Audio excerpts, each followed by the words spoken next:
What's up, man? It's your big brother K-Rino. Um, if y'all would have saw what I just saw, I saw a cat.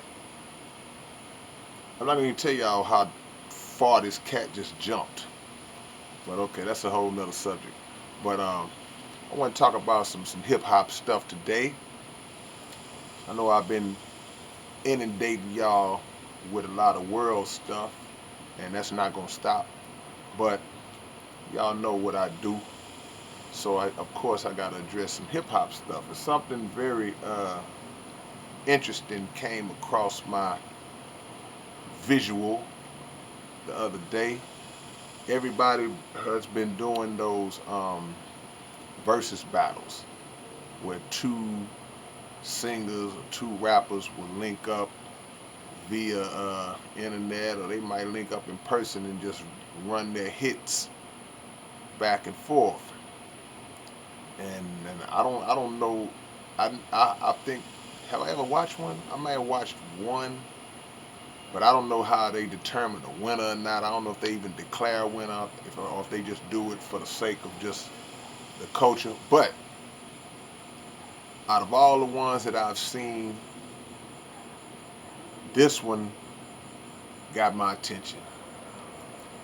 And it was Fat Joe interviewing KRS-One, and he proposed the possibility of KRS-One doing a versus battle against LL Cool J.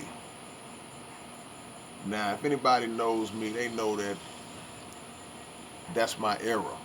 Those are the guys I came up listening to, and we are all in the same. They're a little older than me, slightly, years so older than me, but we're in that same era. And they were guys. Both of those guys were guys that were big influences on me, um, that I looked up to as rappers, with KRS-One being my favorite, of all time. So it was interesting to see that conversation come up between those two. Now the debate kicked off, and everybody started voicing their opinions. When I watched KRS talking to Fat Joe, um, it was interesting because I don't know if KRS understood the premise of it, and I'm not saying he didn't. It just seemed the way he was breaking it down, because when asked about it, he said that if it happened, he don't think LL would be able to survive.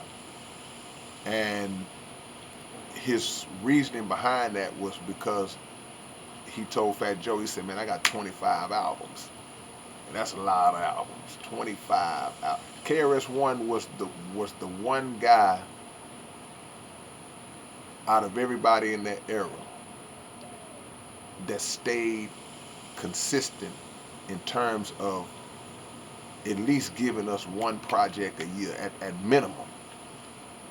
And he is actually the one who instilled that in me, just from a distance.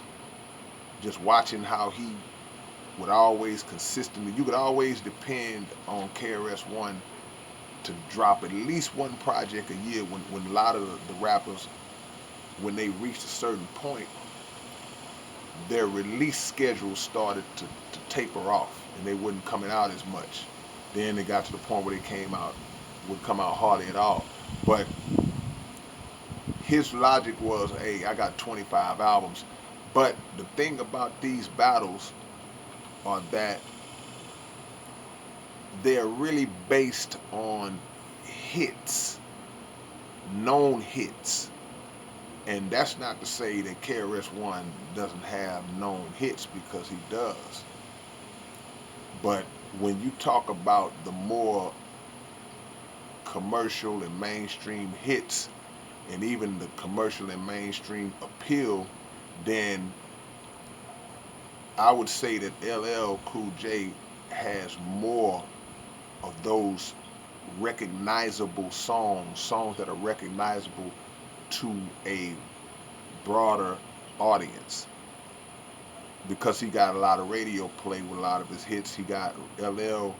was um, was diverse in terms of he was a battle rapper, lyricist, and he made hits in that realm. But he also would make songs for the ladies who make the love song. The LL, for those of y'all who are young, LL stand for Ladies Love.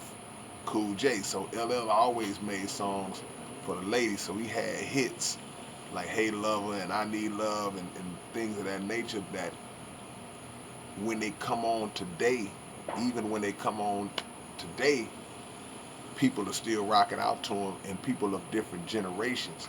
In the case of KRS-One, KRS-One during that era from the mid 80s to I would say the mid to late 90s, because again I mentioned his consistency, dropped a lot of great songs, and a lot of those songs were songs that you see a video on, or songs that would get a little radio play, and they're songs that are known. So, but I don't know if he has the mass appeal of an LL Cool J. And even with LL transitioning over into acting, what that did was kept him visible to new people coming up, new audiences.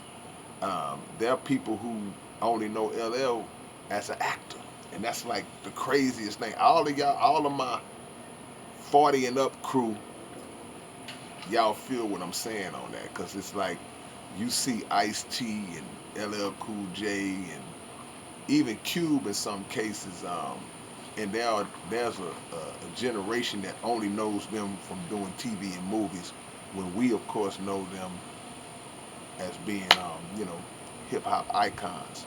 So that would be an interesting dynamic to put KRS up against LL, because KRS got songs that people know. Don't get it twisted now. But I think he feels like it would be a longevity match, and I could be totally misjudging that. I don't know his mind, but just by him saying I got 25 albums, that kind of came off like that was his logic. But because what you want to do in these battles, or what you would have to do in these battles to have a chance and to keep the people entertained, one guy's got to play a hit that everybody knows they rocking to. The next guy's got to do the same. They got to bounce back and forth. So if a guy doesn't have the hits that can maintain, somebody's gonna fall off as the battle progresses. But I still want to see it. I still would want to see it, because the thing with me is that even if that was songs that people didn't know from KRS, I'd know them and I'd be like, yeah, because that's how it works in music, especially as it relates to artists who may not fall into the category of commercial or mainstream artists. There is his core base. They have a core base that is very familiar with their music.